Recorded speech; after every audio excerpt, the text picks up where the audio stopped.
اور رانا صاحب یہ آخری موضوع پہ بات کرتے ہیں. یہ جو ظاہر ساری صورتحال چل رہی ہے غزہ کے حوالے سے, اس میں ظاہر ہے پاکستان بھی بہت متعلقہ فریق ہو گیا ہے, چونکہ ان کچھ ممالک میں پاکستان شامل ہے جنہوں نے ڈونلڈ ٹرمپ سے ملاقات کی اس حوالے سے. آپ کو لگتا ہے یہ معاملہ رانا صاحب کسی حل کی طرف بڑھ رہا ہے حماس کے حالیہ رسپانس کے بعد, یا آپ کو لگتا ہے کہ خاص طور پہ اس میں اسرائیلی بدنیتی شامل ہے اور وہ نیتن یاہو اپنے سیاسی مفاد کے لیے, چونکہ اس کو وہاں الیکشن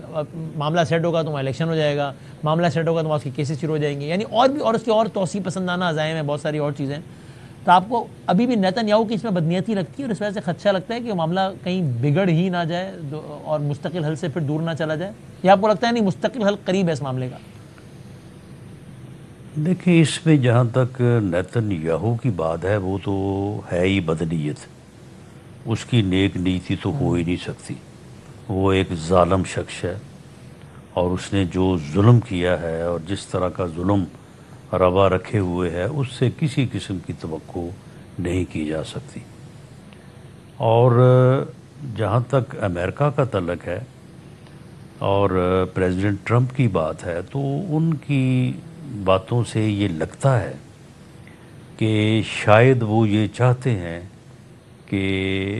حماس کی تو ان کے پاس کوئی ایکسیپٹنس نہیں ہے, لیکن مائنس حماس شاید وہ یہ چاہتے ہیں کہ فلسطین جو ہے اس کا مسئلہ حل ہو جائے. تو اس کے لیے یہ جو 21 نکاتی پلان ہے یہ کوئی معاہدہ نہیں ہے,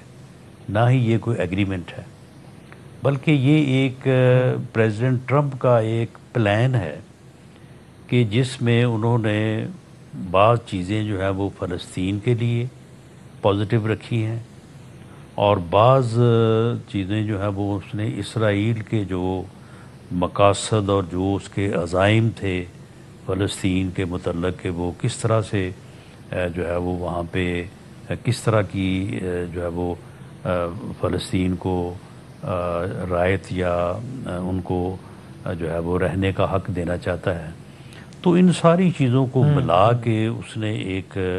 ایسا ایک اپنا پلان تیار کیا خود سے, اور اس کے بعد مسلمان ملکوں کو جو ہے وہ اس کے اوپر رضامند کیا. اور مسلمان ملک بھی جو ہے وہ کوئی اس کے اوپر اس طرح سے راضی نہیں ہے کہ یہ کوئی بہت اچھا ایگریمنٹ ہو گیا. ایگریمنٹ تو ہے ہی نہیں وہ, یہ یعنی جو ان کا منصوبہ ہے یہ اگر آپ اس کو باریکی سے دیکھیں تو اس میں انہوں نے کوئی 30-35% جو ہے وہ فلسطین کو جگہ دی ہے اور 60-65% جو ہے وہ پھر بھی اسرائیل کو دی ہے. اور مسلمان ملکوں نے اس کو اس لیے ایکسیپٹ کیا ہے کہ دیر از نو وے, اور کوئی آپشن نہیں ہے. مسلمان ملک اس پوزیشن میں نہیں ہے کہ وہ جو ہے وہ وہاں پہ فلسطین کا جو ہے وہ ایک اس طرح سے فلسطین کی حیثیت کو, اس کے تشخص کو, اس کے وجود کو قائم کر سکیں کہ جو ایک انڈیپینڈنٹ اسٹیٹ ہو اور جو اسرائیل کا جو ہے نہ صرف ظلم کا مقابلہ کرے بلکہ وہ اس کا منہ توڑ جواب دے سکے. نہ مسلمان ملکوں میں خود سے اتنی جو ہے وہ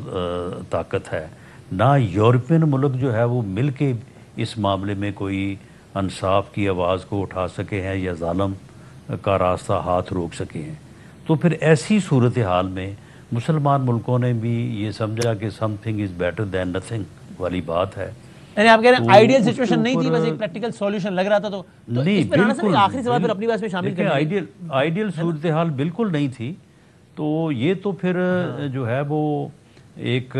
یعنی جو ہے وہ some thing better than nothing والی بات ہے. تو اس کو اس میں رانا صاحب آخری بات یہ بتائیں نا, یہ کوئی میں سوال کر رہا ہوں آخری سوال, یہ ظلم کا جو ہے وہ راستہ رک جائے.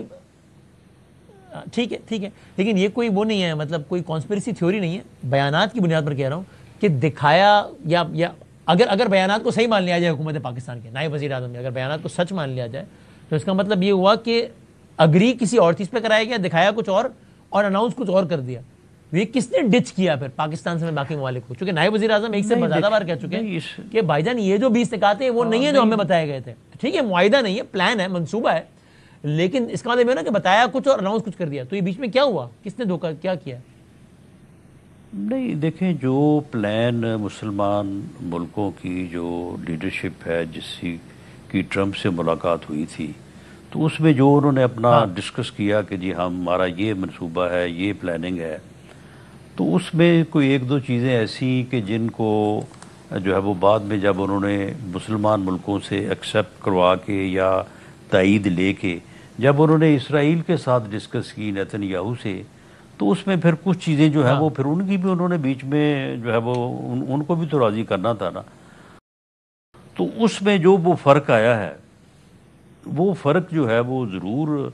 ہوا ہے، اور اس کے متعلق پاکستان نے ہمیشہ یہ پالیسی اپنائی ہے کہ ٹھیک جو بات صحیح ہے اس کو نہ صرف دنیا کے سامنے بلکہ اپنے عوام کے سامنے بھی رکھا ہے. تو اس کا اظہار جو ہے وہ ہمارے وزیر خارجہ اسحاق ڈار صاحب نے برملا کیا ہے. تو یہ ضرور ہوا ہے کہ انہوں نے اس میں کچھ فرق اسرائیل کو اس کے اوپر آمادہ کرنے کے لیے جو ہے وہ انہوں نے اس میں کیا ہے. لیکن بہرحال اگر اس ٹھیک پلان کے امپلیمنٹ ہونے سے وہاں پہ ظلم رک جاتا ہے، جو بے گناہ فلسطینیوں کا جو ہے وہ قتل عام ہو رہا ہے، جینوسائیڈ ہو رہا ہے، وہ رک جاتا ہے، بھوک سے لوگ مر رہے ہیں، ان کو جو ہے وہ کھانا مل جاتا ہے، تو چلیں باقی چیزیں جو ہیں وہ پھر بعد میں دیکھی جائیں گی، لیکن یہ ظلم تو رکے نا. تو مسلمان ملکوں کی تو اس دیکھتے ہیں. وقت بہت یہی شکریہ رانا کوشش صاحب، ہے بہت شکریہ آپ کہ کا. ٹھیک ہے، thank you very much sir for your time.